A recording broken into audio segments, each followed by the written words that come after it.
kuliah hukum tentang mata kuliah hukum acara pidana, di mana dalam Kitab Undang-Undang Hukum Acara Pidana sebagaimana ketentuan Undang-Undang Nomor 8 Tahun 1981 tentang hukum acara pidana pada bab 15 tentang penuntutan, bahwa kewenangan penuntutan diatur dalam pasal 137 sampai dengan pasal 144 KUHP. Bahwa tentang pasal 144 KUHP adalah khusus mengatur tentang perubahan surat dakwaan oleh penuntut umum yang memberikan hak serta kewenangan kepada penuntut umum untuk mengubah surat dakwaan sebelum sidang pengadilan dimulai, baik untuk menyempurnakan maupun untuk mencabut penuntutan, dan perubahan ini hanya dapat dilakukan satu kali selambat-lambatnya 7 hari sebelum sidang dimulai. Bahwa keputusan Mahkamah Agung nomor 47K/KR/1995 tanggal 28 Maret 1997 yang menyatakan bahwa yang menjadi dasar pemeriksaan oleh pengadilan ialah surat tuduhan atau surat dakwaan dan bukan tuduhan yang dibuat oleh polisi berkas perkara.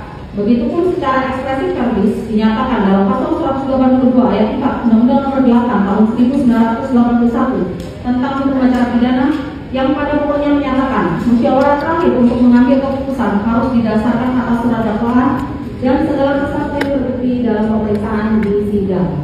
Bahwa kembali dengan niat baik, penuntut umum dalam kesempatan ini ingin berbagi ilmu pengetahuan kepada penasihat hukum terdakwa tentang sebuah asas dominus litis yang melekat pada kejaksaan, yang selama ini mungkin belum pernah dipelajari oleh penasihat hukum terdakwa. Bahwa asas. Nah, ini aku juga percaya nih guys, nggak mungkin ini suatu kebetulan ya, tiba-tiba ada kucing masuk ke ruang pengadilan, terus kucingnya lagi hamil, langsung nyamperin ke bawah kursinya Niki, ngeliatin dulu, terus dia main di kakinya Niki, sama Niki kayak mau dipegang juga gitu. Udah gitu pergi sebentar ke samping, ngeliatin JPU-JPU-nya, tapi nggak mau ngedekat ke sana, nggak ke belakang juga, balik lagi ke Niki, masih mau main-main di bawah kursinya Niki, dan akhirnya ke Mamski minta-minta dielus. Jadi tadi kalian lihat close up banget Mamski itu pakai kamera Mamski yang ini nih, handphone ini, langsung Mamski shoot kucingnya. Jadi kalian bisa ngelihat bahwa itu benar-benar real ya. Insya Allah sih ini kayak suatu pertanda ya buat aku bisa kayak ngerasa sedikit lega, karena jujur aku worry banget dari beberapa hari yang lalu, udah worry banget. Dan aku minta tolong sama Allah untuk bisa bikin rasa worry aku hilang, dan ada rasa percaya diri gitu ngelihat kasus ini gitu kan, ada keadilan buat Niki. Pokoknya doanya nonstop gitu. Dan tadi tuh datang kucing itu aku jadi yakin banget, oh kucing aja sayang sama dia gitu, sama Niki gitu loh. Energinya Niki berarti bagus banget dalam arti dia punya positive vibes. Terus kucingnya nyamperin aku kayak juga, come on, don't worry, jangan worry lagi gitu, jangan ada worry lagi seperti itu.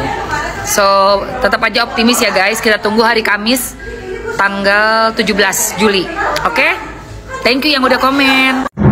Hai guys, kalian lihat ya, ibu ini datang terus di persidangannya Kak Nikita Mirzani, dan aku terharunya kalau kalian cari aja videonya ya nanti.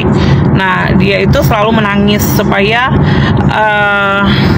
bukan supaya, maksudnya dia menangis itu karena dia terharu ya, karena Kak Nikita itu baik. Udah gitu kenapa harus di saat ini tuh harus ditahan gitu kan, dia berdoa untuk Kak Nikita supaya cepat bebas gitu ya kan.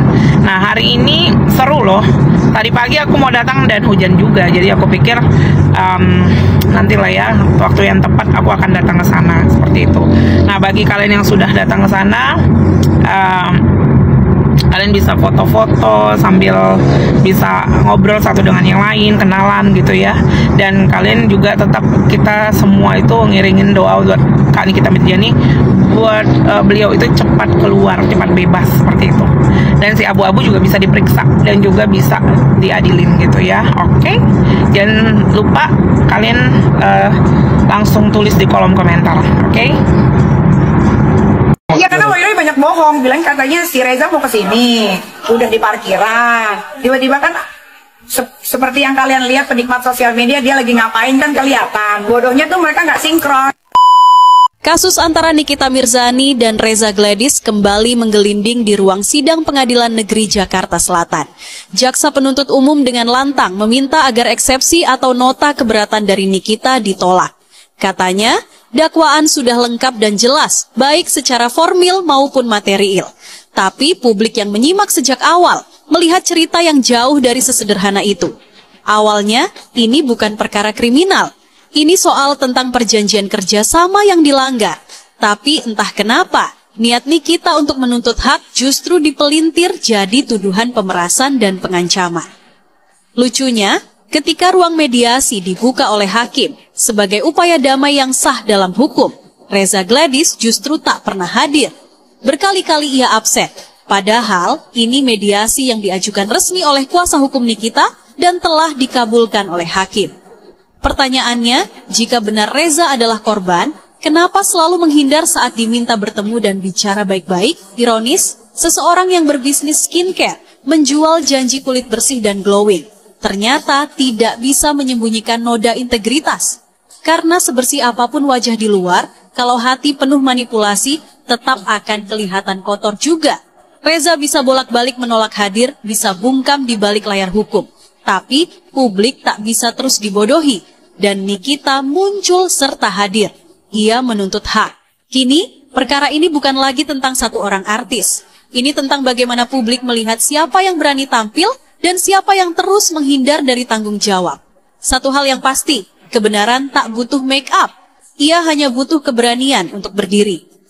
Jaksa menolak eksepsi Nikita Mirzani, para pendukung wajahnya langsung muram, para haters langsung pada pesta pora.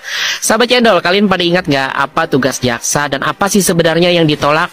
Tenang aja, netizen Cendol akan bantu luruskan. Ya, kalian jangan lupa bahwa jaksa itu bukan komentator netizen.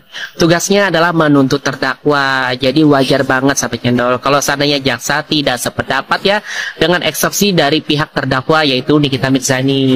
Karena eksepsi itu kan adalah bantahan yang menyebutkan dakwaan jaksa itu tidak sah secara hukum formil. Logikanya begini, kalau seandainya jaksa menerima eksepsi, itu artinya jaksa mengakui dakwaan yang mereka buat itu cacat hukum. Kan nggak mungkin, masa iya sih jaksa bilang begini nih, ups, jaksa penuntut umum itu salah membuat dakwaan, nggak mungkin. Jadi ini masih bagian dari proses, jangan langsung senang dan jangan langsung murung, belum ada putusan selesai.